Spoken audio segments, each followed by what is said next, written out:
Assalamualaikum warahmatullahi wabarakatuh. Teman-teman semuanya, kita tahu di dalam dunia pertanian itu sangat luas sekali. Dalam artian di dalam dunia pertanian itu ada istilah pertanian musiman, pertanian perkebunan, pertanian tahunan, dan seterusnya. Oleh karena itu, sebelum kita memutuskan mau bertani apa, mau bercocok tanam apa, kita harus tahu apa yang cocok dengan lahan yang mau kita tanam itu. Terus setelah itu kita mau memutuskan untuk bertani itu tanaman yang sifatnya musiman, dalam artian yang panen berapa bulan sekali atau berapa hari sekali, atau yang sifatnya itu tahunan. Maksudnya tahunan atau tidak musiman, kita bisa mengambil hasilnya itu ketika sudah berumur beberapa tahun, bahkan puluhan tahun. Nah, sebelumnya tadi saya sudah jelaskan, kita harus tahu kondisi lahan dulu. Lahan kita ini cocok untuk tanaman apa. Nah, terus yang kedua, ini ketika kita memutuskan untuk menanam sesuatu A, misalkan untuk tanaman musiman, saya contohkan misalkan kita mau menanam tanaman bawang merah, kan.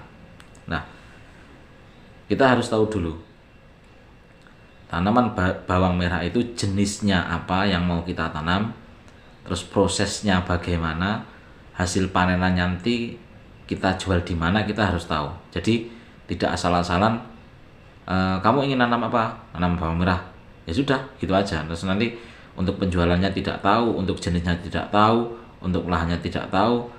Artinya istilahnya orang Jawa, syukur nandur.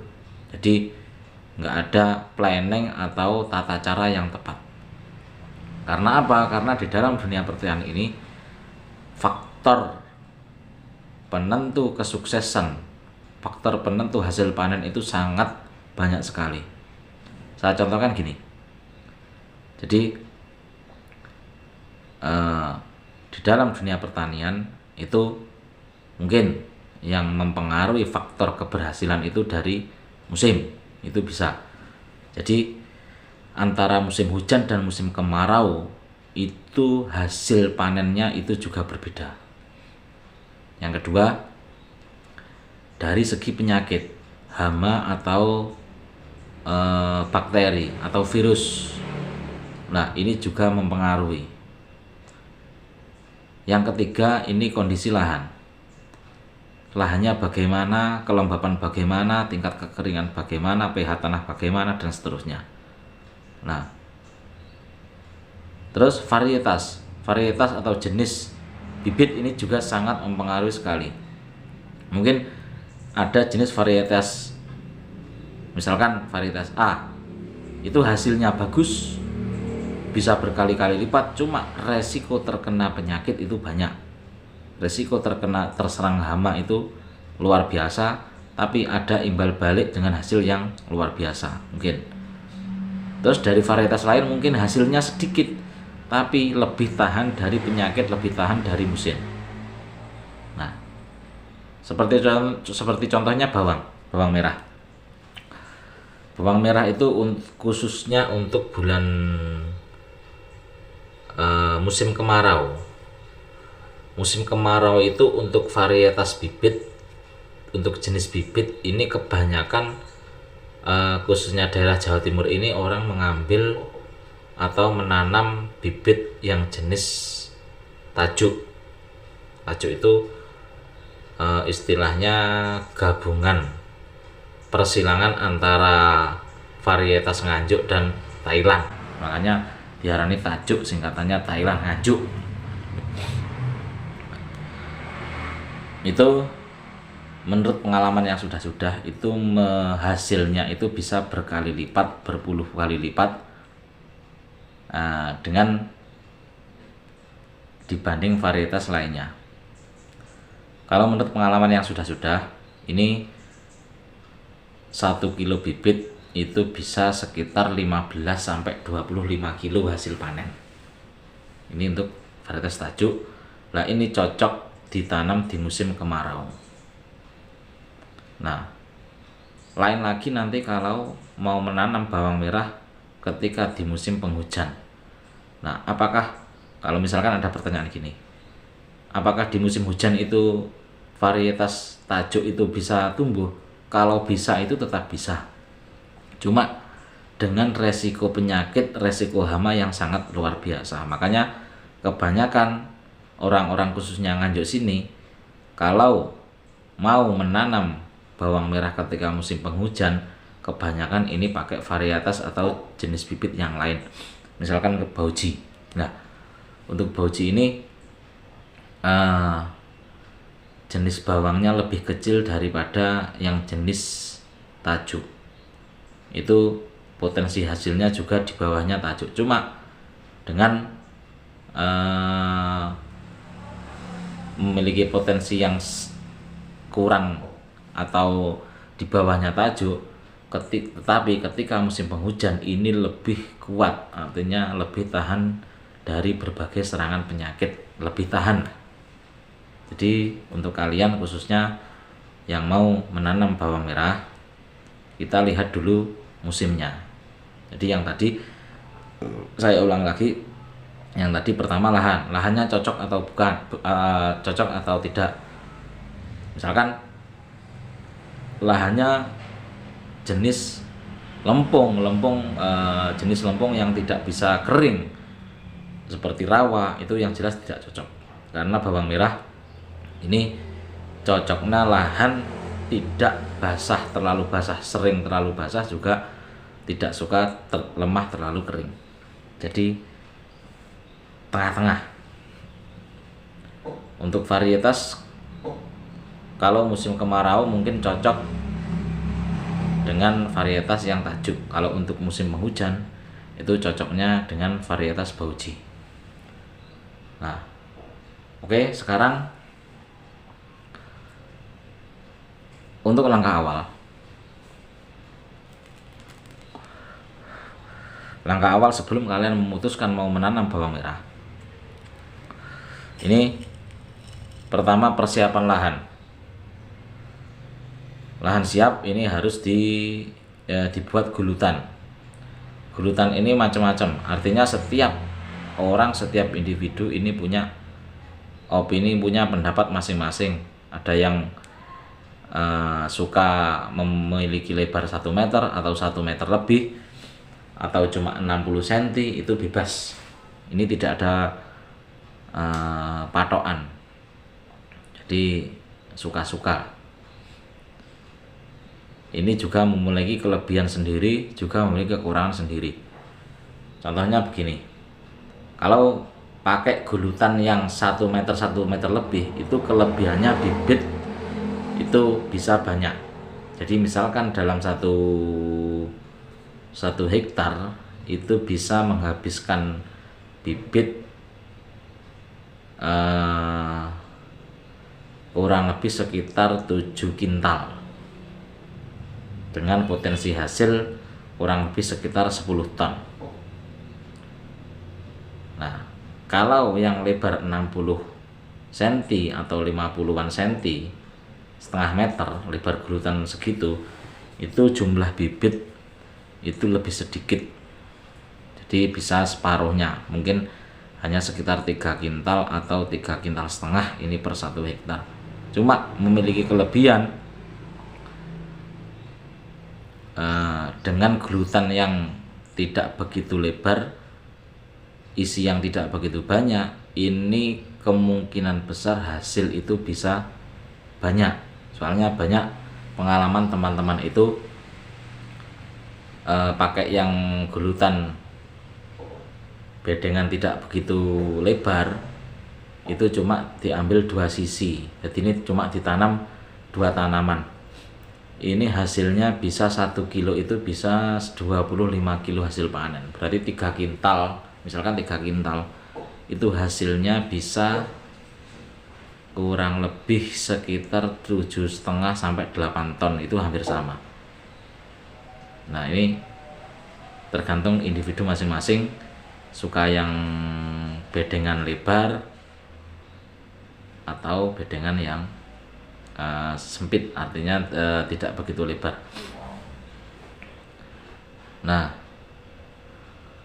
untuk awal proses penanaman, sebelumnya ketika bedengan itu sudah jadi, itu di atas bedengan itu juga setiap individu ini memiliki pendapat masing-masing. Ada yang ditutup pakai mulsa, ada yang cuma tanah saja, tidak ditutup mulsa. Ini juga memiliki kelebihan dan kekurangan sendiri-sendiri. Mungkin kalau yang pakai mulsa, di antara kelebihannya ini untuk menghambat pertumbuhan rumput. Jadi bisa mengurangi pertumbuhan rumput di sekitar tanaman bawang merah. Nah, kekurangannya ini pasti pembengkakan biaya. Ini pasti. Nah, untuk yang tidak pakai mulsa, ini kelebihannya yang jelas penghematan biaya, tidak adanya pembelian mulsa lagi.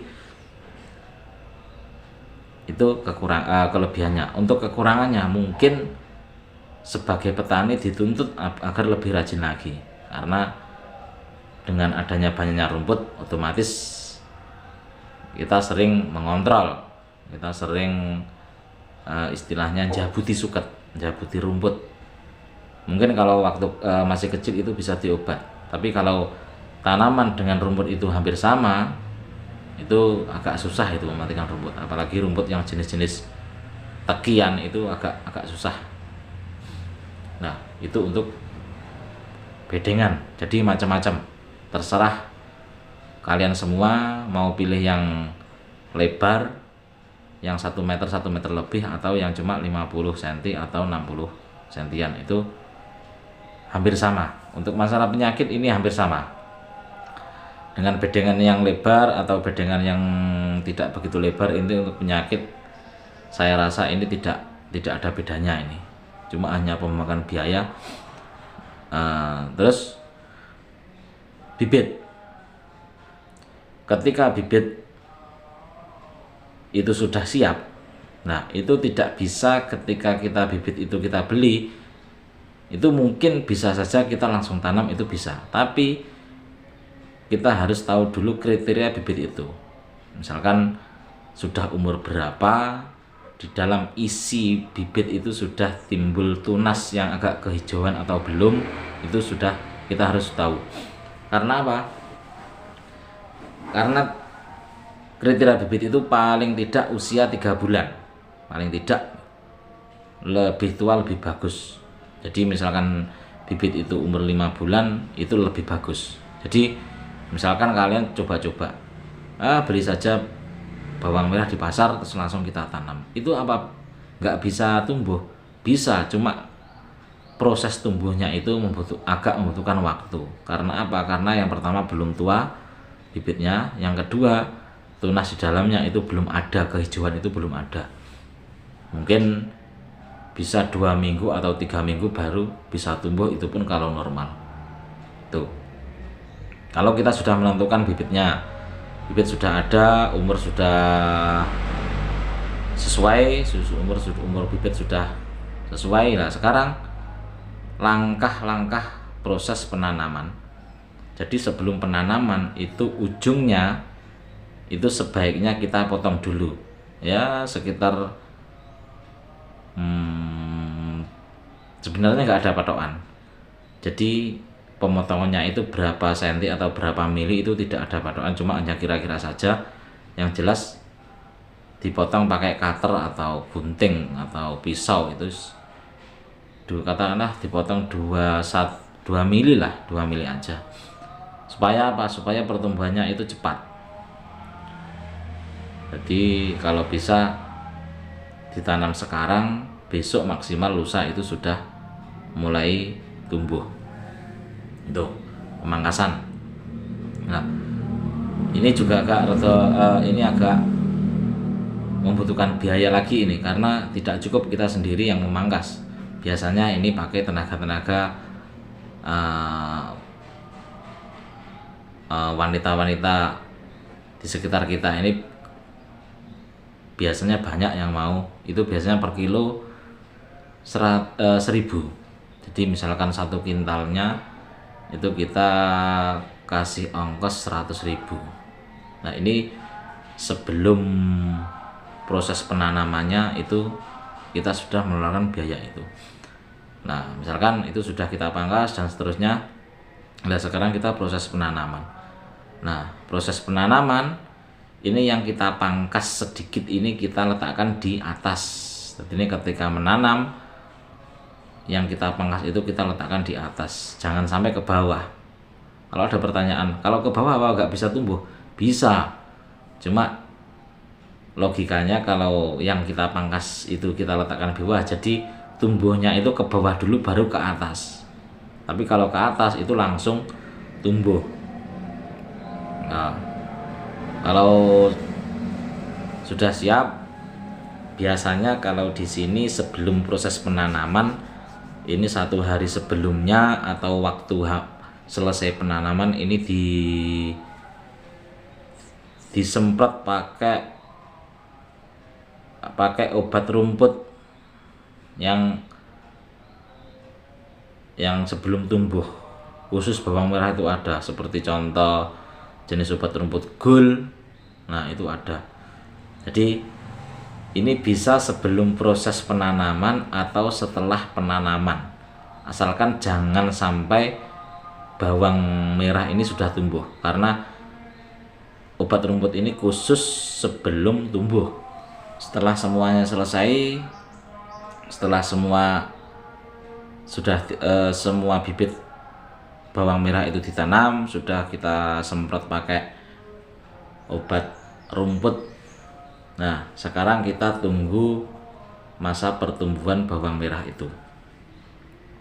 Biasanya 1-2 hari itu sudah mulai. Nah untuk 5 hari ke depan, ketika sudah umur 5 hari ini sebaiknya kita mulai kasih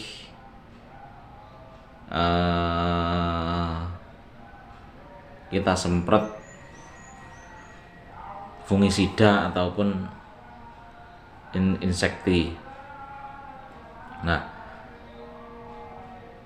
karena apa? Karena dengan pertumbuhan yang masih kecil ini dikhawatirkan nanti ketika ada virus, ketika ada hama yang menyerang, ini sangat rentan sekali. Maaf, tadi saya belum memberikan gambaran untuk pupuk-pupuknya dasar bagaimana. Nah sekarang saya ulangi sedikit. Nah sebelum penanaman itu 3 hari atau 5 hari sebelum penanaman itu sebaiknya adonan lahan yang di gulutan itu kita kasih pupuk dasar. Lah untuk jenisnya apa? Untuk takarannya berapa? Lah untuk jenisnya ini biasanya ini tiap orang juga tidak sama. Ada yang pakai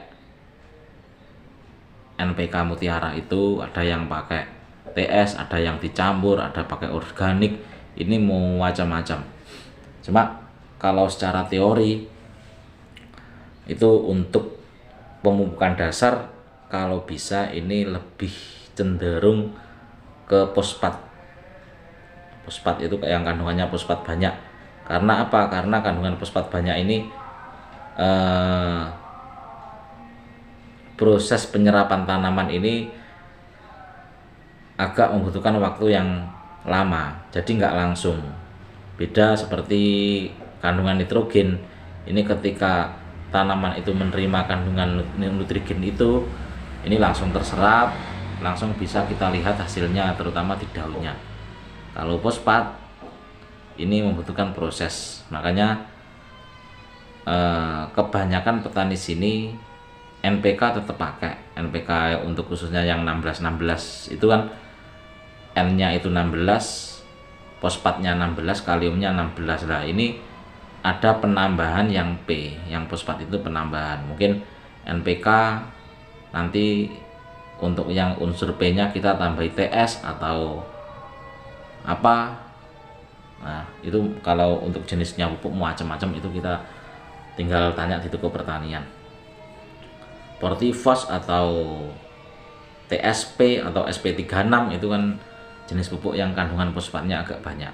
Kalau untuk kalium itu nggak begitu banyak, nggak apa-apa. Untuk nitrogen juga yang penting ada saja, artinya nggak, yang lebih kita prioritaskan di fosfat.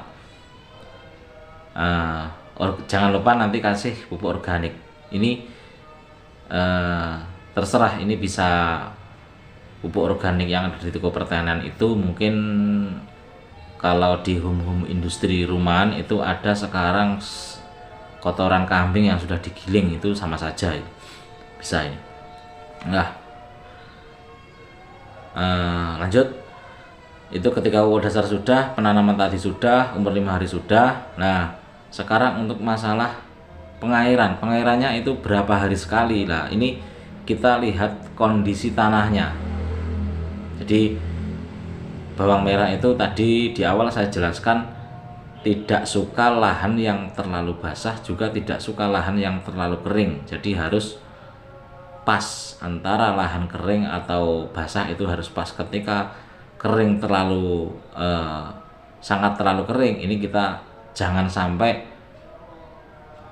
berlarut-larut. Jadi kita yang bisa melihat di lapangan, oh ini tanahnya sudah kering, berarti kita harus melakukan pengairan. Nah, untuk pengairan ini sistemnya macam-macam.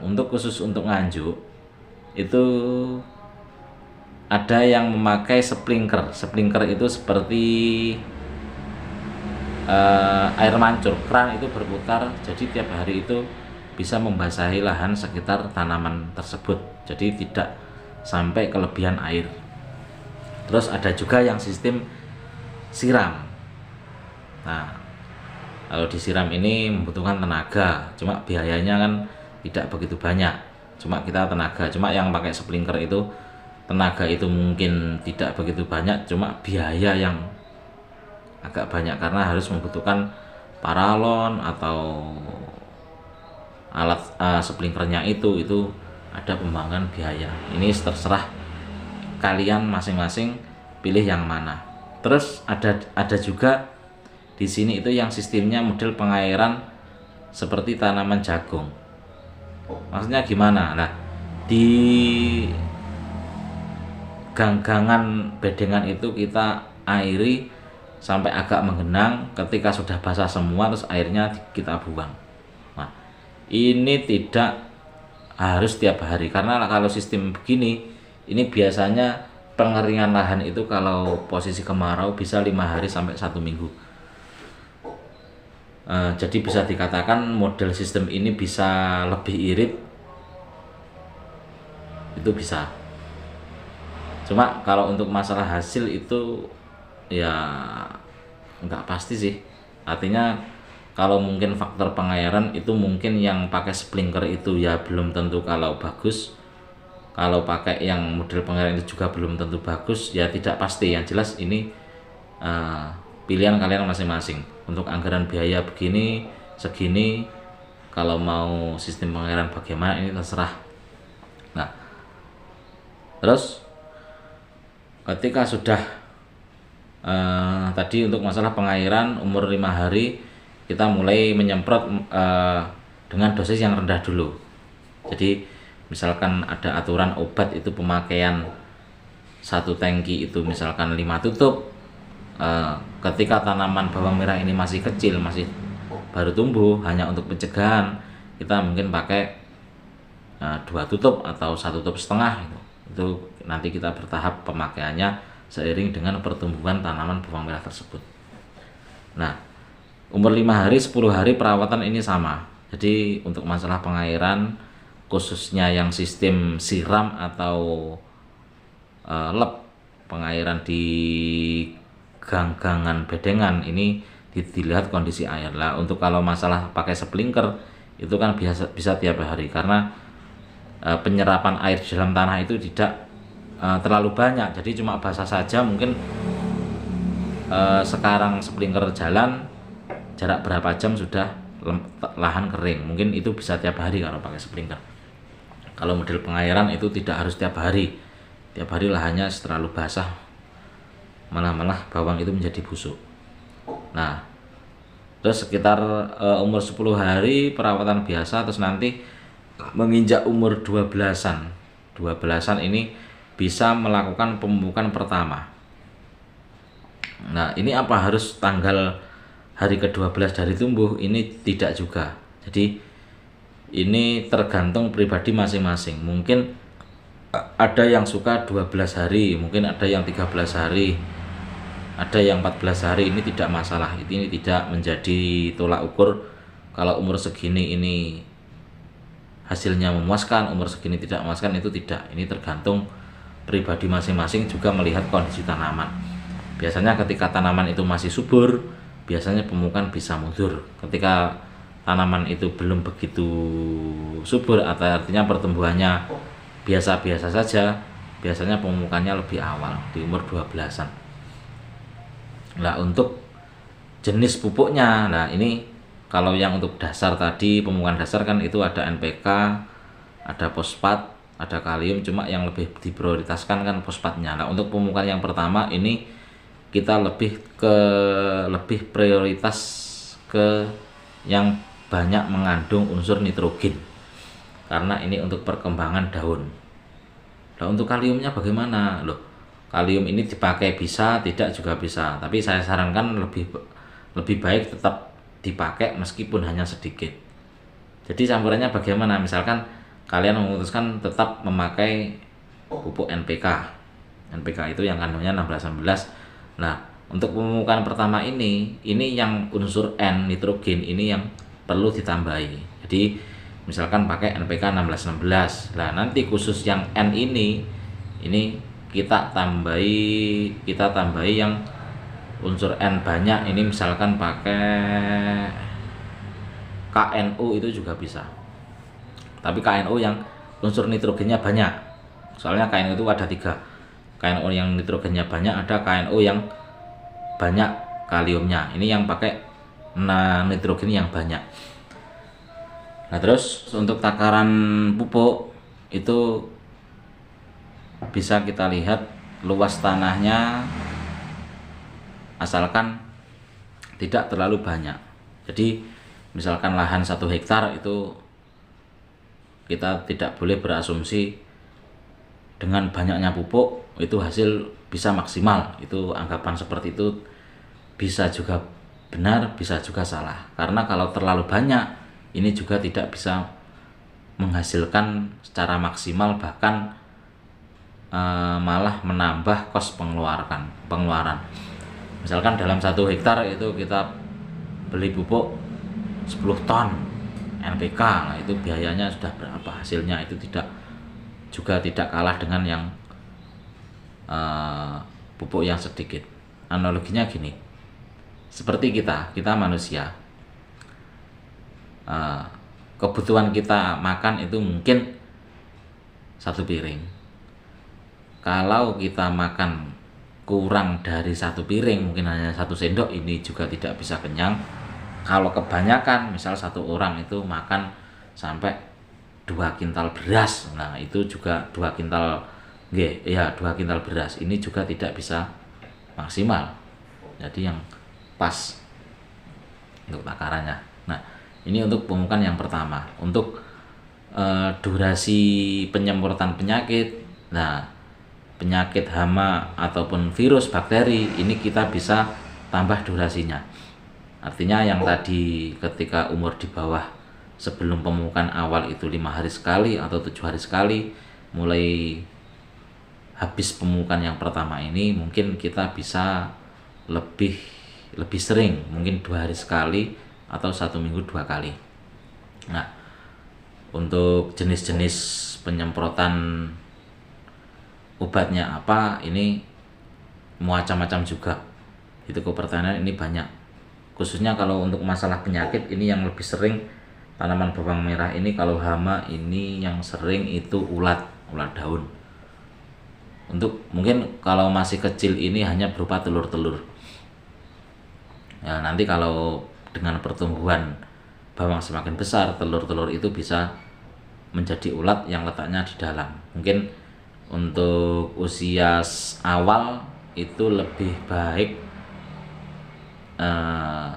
beli jenis obat untuk membonorkan, untuk mematikan telur ulat. Nah, untuk fungisida itu untuk mengokohkan daun itu biasanya macam-macam. Itu ada yang pakai Amistar atau Skor, itu ada, agar daunnya itu bisa kaku, bisa besar. Karena yang menentukan, di antara faktor yang menentukan panen banyak besar kecilnya itu juga dari daunnya. Ketika daun itu besar, itu secara otomatis kemungkinan besar hasilnya itu juga besar, karena hasil tanaman bawang merah ini dari pecahan dari batang daun. Jadi ini kok misalkan gini, satu bibit, satu buah, satu siung bawang merah itu ketika tanam itu kan menumbuhkan tunas. Nah, tunas itu bisa banyak. Lah, tiap tunas ini bisa mecah. Nah, ketika daunnya banyak, otomatis buah yang dihasilkan, ketika daunnya besar, buah yang dihasilkan kan itu juga besar. Karena ketika daun besar itu menerima proses sinar matahari atau proses fotosintesisnya bisa maksimal. Nah, ini untuk masalah obat begitu, 2 hari sekali. Nah, untuk jenis-jenis obat itu menyesuaikan kondisi tanaman. Kalau yang lebih mendominasi itu katakanlah hama ulat, ya kita lebih banyak ke obat yang untuk mematikan ulat itu. Terus bagaimana kalau dicampur fungisida dan insektisida, itu bagaimana? Obat untuk virus, penyakit, dan obat untuk hama itu apa boleh dicampur? Itu boleh saja, boleh, itu nggak ada efeknya itu. Jadi misalkan hama untuk virus, misalkan virus layu dan hama seperti ulat ini dicampurkan boleh. Dan tidak lupa ini kalau bisa dikasih ZPT, hormon untuk pemacu pertumbuhan. Jadi di samping pemupukan dari tanah, ini pemupukan dari atas, dari daun, supaya di samping pertumbuhannya itu cepat, dari atas dari bawah itu juga. Itu dicampur sekalian, satu semprotan, satu tangki, itu nggak apa-apa, itu nggak apa-apa. Nah, itu mulai perawatan, pemupukan pertama, perawatan sampai untuk masalah pengairan tadi biasa. Jadi yang jelas setelah pemupukan itu harus diairi. Karena apa? Karena kalau tidak diairi, pupuk itu tidak bisa meresap ke tanah, bahkan bisa menguap. Makanya ketika misalkan hari ini kita pemupukan, kalau bisa habis pemupukan nanti malam atau sorenya harus kita airi, biar pupuk itu tidak menguap. Nah, itu penyemprotan 2 hari sekali atau 3 hari sekali, dilihat kondisinya. Terus untuk misalkan umur, misalkan nanti kita tunggu sampai umur sekitar 24 lah, 24 sampai 30, ini pertumbuhannya bagaimana? Kalau pertumbuhannya bagus, ini pemupukan sekali lagi itu nggak apa-apa. Kalau pertumbuhannya biasa saja, ini biasanya ada pemupukan yang kedua. Nah, pemupukan yang kedua ini kita lebih cenderung ke fosfat lagi, karena kandungan fosfat yang pertama tadi yang untuk pupuk dasar itu kan untuk masa tanam usia 0 sampai 25 hari, ini kemungkinan kandungan fosfatnya sudah agak menipis. Nah, jadi untuk pemupukan kedua ini lebih cenderung didominasi oleh kandungan fosfat.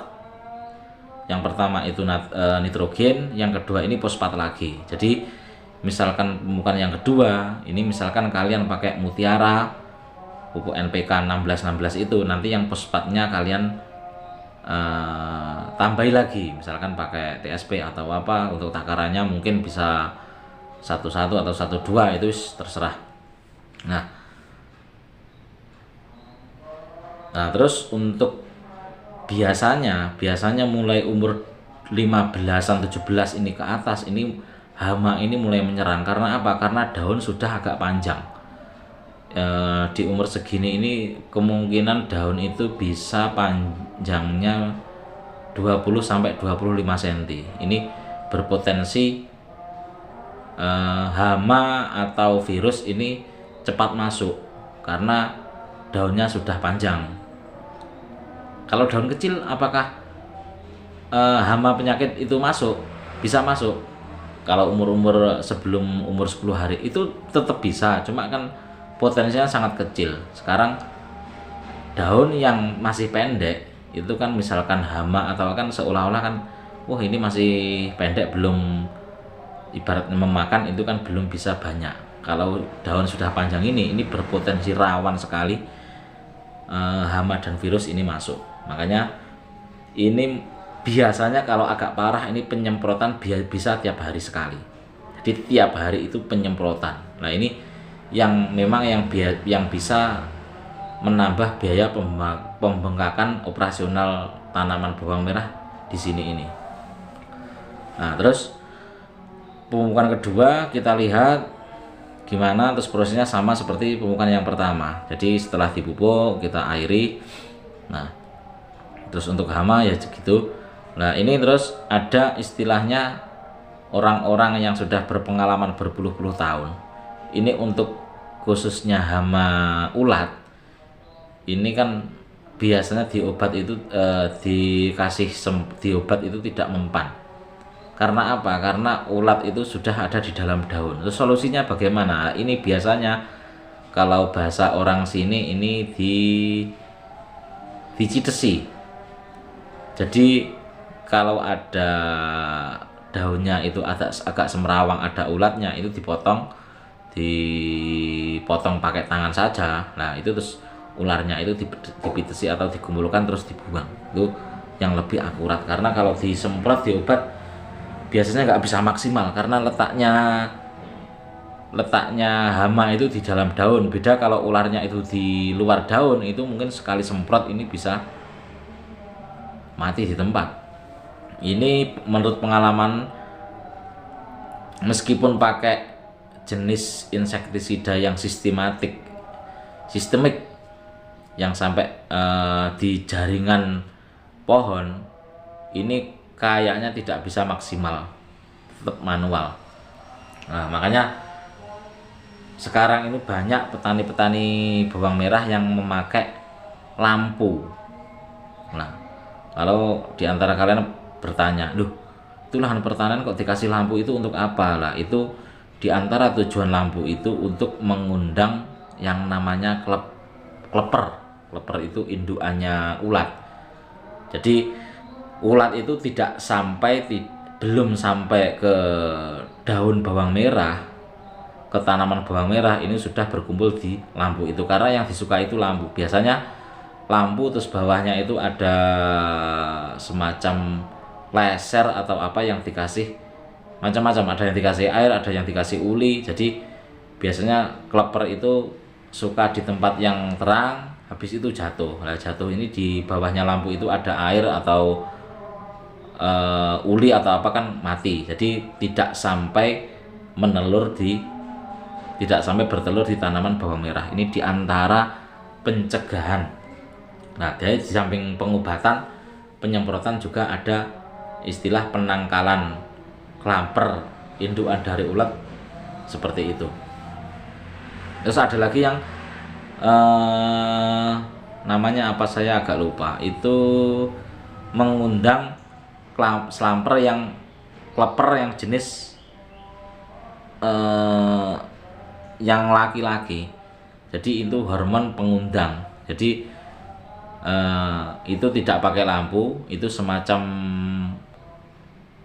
apa ya, semacam pengundang lah istilahnya. Jadi diundang ke situ, jadi disukai, Terus bawahnya itu juga pakai air atau uli atau apa, nanti di dalam komplong atau apa, ketika masuk itu kan jatuh. Ini macam-macam, ada yang sistem lampu, ada yang sistem hormon, itu terserah. Cuma ini hanya sebatas mengurangi datangnya indukan kleper. Terus ada lagi yang model sistem jaring, jadi dijaring lahannya, dipagari jaring itu sampai 2 meter 3 meter agar tidak bisa masuk. Ini sistem begini juga ada. Cuma intinya semuanya itu ketika kita mau memakai cara-cara tersebut, itu yang jelas diantara kelebihannya mungkin bisa mengurangi datangnya hama. Cuma kelebihannya itu, mungkin kekurangannya lagi pasti itu menambah pembakan biaya operasional. Nah, habis pemupukan sampai umur 35-36 lah, ini tanaman bawang merah ini sudah mulai keluar tanah. Jadi sudah mulai keluar dari tanah. Yang tadi sebelumnya masih di dalam tanah, ini sudah menunjukkan tanda-tanda sudah berbuah, cuma masih kecil-kecil. Nah, ini kita lihat tanamannya. Ketika tanamannya ini sudah besar, pemupukan sekiranya sudah cukup, ini nggak perlu pemupukan lagi. Kalau pemupukan mungkin cuma pakai unsur kalium saja, karena unsur kalium ini diantaranya untuk membesarkan buah dan memberatkan buah, diantaranya itu. Cuma tiap petani pun mempunyai pendapat masing-masing. Ada yang pakai unsur kalium saja, ada yang pakai kalium dan nitrogen, pakai N dan K. Nitrogennya tetap pakai, kaliumnya juga tetap pakai. Cuma untuk pemupukan yang terakhir ini lebih dominasinya lebih ke unsur kalium yang lebih diperbanyak, karena ini sudah ada buahnya. Terus tujuan diantara fungsi dari kalium itu kan untuk membesarkan buah dan untuk memberatkan buah. Jadi biar buah meskipun besar, kalau bisa kan berat, tidak ringan, bisa menambah potensi hasil. Pemupukan ini biasanya mulai umur 36 sampai 43 lah, ini biasanya. Cuma tiap petani ini macam-macam. Nah, mungkin tadi saya sudah katakan ada pemupukan pertama, kedua. Nah, sekarang kita yang pakai yang umum saja. Terus ada pemupukan ketiga. Kalau pemupukan ketiga ini, kalau pertumbuhan daun ini sudah bagus, nggak ada kendala, lebih baik pakai pupuk yang kalium saja. Ini banyak, pokoknya kalian di pertanian beli yang mengandung unsur kalium saja, gitu aja. Atau yang bagus itu KNO putih, cuma harganya mahal itu. KNO putih mahal. Itu N-nya itu tetap ada, cuma sedikit, yang lebih mendominasi itu unsur kalium. Nah, terus untuk penyemprotan tadi saya lupa. Jadi untuk fungisida, insektisida, ZBT dan pupuk daun ini campur mulai tadi umur habis pemupukan pertama. Terus lah untuk menginjak umur 35 ke atas ini sebaiknya yang dikasih itu ZBT saja. Nah, untuk pemupukan untuk maksudnya gini, maaf. Jadi insektisida, fungisida, ZBT ini tetap dipakai. Cuma kalau masalah penyakit ini kita lihat dulu. Jadi ini misalkan yang lebih mendominasi itu hama, berarti insektisida kita lebih banyakkan, fungisida kita sedikitkan. ZBT itu tetap pemakaian mulai awal sampai akhir, itu tetap ZBT itu tetap. Untuk misalkan penambahan pupuk daun, itu pupuk daun itu hampir sama dengan pupuk tanah. Maksudnya ada juga unsur NPK, nitrogen, fosfat dan kalium. Untuk usia awal itu lebih mendominasi nitrogen. Mulai umur 20-30 itu lebih mendominasi fosfat. Umur 30 ke atas sampai mendekati panen Ini lebih mendominasi ke kalium. Jadi kalau kalian mau pakai semprot yang lewat daun, ini sebaiknya yang unsur kaliumnya ini banyak. Itu sudah tahu, toko pertanian itu sudah tahu. Pokoknya untuk buah itu sudah tahu. Nah, ini tetap penyemprotan sudah. Ini sampai titik aman, mulai titik aman itu bisa dipanen itu paling tidak umur 45. Ini sudah menunjukkan tanda-tanda bahwa bawang itu mulai bisa dipanen. Jangan disalah artikan panennya 45 hari. Ini bahasanya mulai bisa dipanen. Jadi semakin lama, semakin panennya diundur, ini semakin bagus. Cuma kenapa saya bilang 45 hari mulai bisa dipanen? Ini mengkhawatirkan misalkan ketika umur segitu ini, umur 45 hari diserang hama atau virus yang terlalu ganas yang menyebabkan mati, daripada tidak panen, tidak bisa panen, mulai umur 45 ini bisa kita panen dulu, meskipun itu hanya bisa menutup biaya operasional tanam, meskipun hasilnya sedikit tapi sudah bisa dipanen. Beda lagi ketika tanaman ini mati umur 30 hari, ini masih belum mendapatkan hasil karena masih berupa batang-batang saja, belum buahnya itu belum tampak. Nah, misalkan umur 45 hari ini tanaman normal, terus saja kita sampai kita maksimalkan saja. Tapi kejadian umur 45 ke atas ini normal itu ya ada, cuma kebanyakan itu tidak 100%. Itu daunnya kalau tidak kena hama sedikit atau istilahnya penyakit bular itu sedikit banyak, berapa presentasinya meskipun tidak banyak itu tetap ada. Nah, makanya tidak heran ketika di pasar itu meskipun jenisnya sama, jenis bibitnya sama, cuma ukurannya itu tidak sama. Misalkan jenis tajuk, loh ini kok jenisnya sama cuma kok besar-besar, yang satu kok kecil-kecil. Lah ini mungkin pengaruh dari waktu panen. Ada yang normal sampai 60 hari, ada yang cuma 45 hari dikarenakan ada virus atau hama yang menyerang daripada tidak panen terus dipanen awal. Nah, itu.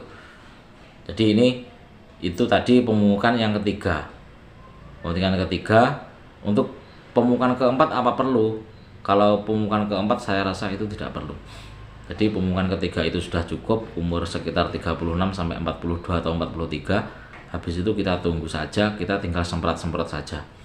Semprot tiap hari. Untuk pengairannya itu tetap kita lihat lahannya, ketika lahan itu sudah kering, ketika lahan itu membutuhkan air ya kita airi atau kita siram, gitu aja. Nah, misalkan normal sampai lah nanti pemanenan bawang merah itu ditandai dengan apa ya, agak kekuningan. Jadi daunnya itu sudah menunjukkan kekuningan, sudah agak layu. Lah ini menunjukkan bahwa bawang merah ini siap panen. Nah terus misalkan sudah ada tanda-tanda begitu, nah terus bagaimana ini? Apakah harus kita lanjutkan sampai maksimal umurnya berapa? Kalau maksimal umurnya ini pokoknya kisaran 60-an. Jadi 60 mungkin lebihnya sedikit, 63 atau 62 itu kalaupun normal. Jadi asumsi semakin lama semakin bagus, semakin besar, itu juga ada batasannya. Jadi tidak bisa kita, wah saya tanam bawang merah sampai saya umurkan 3 bulan 4 bulan di dalam tanah. Nah itu malah resiko tidak panen. Pokoknya 60 lebih dikit, ketika daun itu sudah menguning, sudah agak layu, lah kita panen saja. Nah, terus untuk proses pemanenan, nah ini kita juga tidak bisa sendiri. Ini biasanya kita pakai tenaga buruh tani. Nah ini untuk proses pemanenan kita cabut semuanya, lah ini untuk biasanya bisa langsung dijemur di lokasi, bisa dibawa pulang, dijemur di sekitar rumah. Ini juga tiap petani ini macam-macam, memiliki pendapat macam-macam. Cuma kalau di sawah itu jadi habis dicabut itu langsung dijemur di sekitar pencabutan tanaman itu. Nah, itu ada kelebihan, ada kelemahannya. Kelebihannya yang jelas 1-2 hari itu bawang merah sudah kering. Karena di lahan persawahan kan kita tahu tidak ada sesuatu yang menaungi. Jadi matahari mulai pagi sampai sore itu terkena matahari terus. Jadi proses pengeringannya bisa lebih cepat. Itu diantara kelebihan. Untuk kekurangannya mungkin dari segi keamanan. Kalau di sawah keamanannya bagaimana? Mungkin kalau siang itu bisa aman. Kalau malam gimana? Kalau bawang merah itu harganya pas mahal sampai hampir 100.000, kalau hilang bagaimana kita tambahi biaya operasional untuk menjaga tanaman tersebut selama 2 hari. Itu perbandingannya. Kalau di rumah itu gimana? Di rumah itu yang pertama mungkin untuk keamanan 90% aman karena di sekitar rumah kita. Cuma untuk itu kelebihannya. Untuk kelemahannya, kalau kita memiliki lahan lokasi yang luas di sekitar rumah itu mungkin bagus. Artinya mungkin kelemahannya itu hampir tidak ada. Kalau kita hanya tidak memiliki lokasi yang luas di sekitar rumah, terus jemurnya di mana? Nah, makanya di sebagian tempat itu ada yang menggunakan seperti susunan bambu itu untuk menjemur. Itu bisa menghemat tempat. Jadi proses penjemurannya tidak mendatar tapi ke atas. Cuma itu kan juga butuh biaya operasional lagi karena proses penataannya itu juga membutuhkan proses. Nah, itu. Terus kalau sudah kering, baik itu di lahan atau di rumah, misalkan ada yang sebagian di lahan, sebagian di rumah, kalau sudah kering semuanya kita kumpulkan jadi satu, terus kita potong. Jadi ujungnya yang bekas daunnya itu kan sudah layu, sudah kuning, kita potongi. Nah, ini juga hampir sama dengan pemangkasan bibit. Biasanya pembayaran untuk pekerja di sekitar saya itu per kilo 1.000. Nah, per kilo 1.000. Jadi pemangkasan ujung atau daun yang sudah layu itu jadi sudah berupa gelondongan bawang merah siap jual. Nah, ini sudah kering, sudah dipotong. Nah, kalau sudah siap semuanya baru kita proses penjualan. Nah, untuk proses penjualan ini kita tinggal mencari pembeli. Nah, biasanya untuk masalah pembeli ini juga macam-macam. Artinya ada yang si pembeli itu model agen besar, distributor, atau hanya pengecer. Kalau pengecer itu biasanya harganya agak mahal, cuma kebutuhannya tidak banyak. Mungkin misalkan kita punya panenan bawang merah 1 ton, itu harga pasaran biasanya dari tingkat petani 20.000 misalkan. Itu kalau diambil pedagang eceran itu mungkin bisa harga 22, 23 tergantung negosiasi. Kalau diambil bakul besar, distributor atau agen besar itu biasanya harganya malah di bawahnya harga umum atau bahkan sama. Misalkan 20.000 itu mungkin 19 atau 20, tapi kelebihannya itu diambil semuanya. Nah, ini masalah hitung-hitungan lebih enak diambil agen besar atau pedagang ecer lah, ini terserah pribadi masing-masing karena ada kelebihannya, ada kekurangannya sendiri-sendiri. Nah, cuma saran saya khusus bawang merah kalau bisa ini tidak usah disimpan terlalu lama karena menurut pengalaman ini penyusutannya sungguh luar biasa. Jadi misalkan 1 ton setelah kita potong, kita diamkan saja, kita tidak mencari pembeli, kita diamkan 1 minggu, itu penyusutannya bisa hampir 1 kintal itu bisa. Saya 1 ton itu bisa tinggal sekitar 9 kintal lebih berapa. Itu misalkan harga 20.000 kita hitung saja, itu kan kerugiannya sudah lumayan banyak. Mending sebelum pemangkasan, jadi ketika dijemur itu kita sudah punya wacana, kita sudah punya planning pembelinya siapa. Jadi ketika dipangkas ujungnya, bekas daunnya itu kita langsung diambil, jadi tidak mengalami penyusutan yang terlalu banyak. Nah ini itu.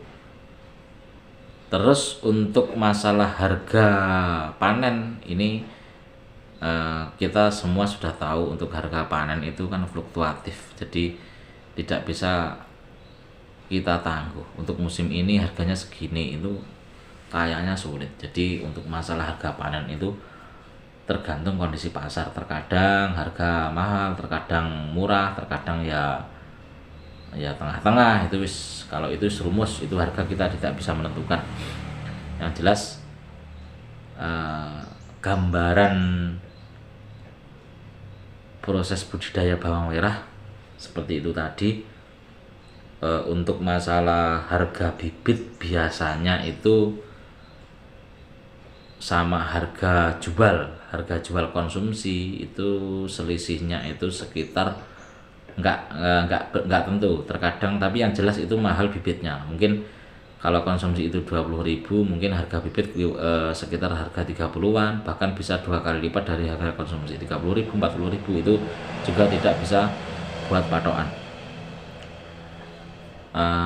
Saran saya, sebelum kalian semua menanam bawang merah, ya itu tadi. Jadi sebelum menanam kita harus tahu lahannya itu cocok apa tidak. Terus untuk musimnya ini cocok dengan varietas apa. Untuk obatnya, jenis pemupukan. Nah yang tidak kalah penting lagi, kita arah penjualannya itu kemana. Karena kalau kita tidak punya penjualan, kalau penjualan hanya tingkat eceran, ini kalau kita menanam skala besar, skala banyak, itu percuma.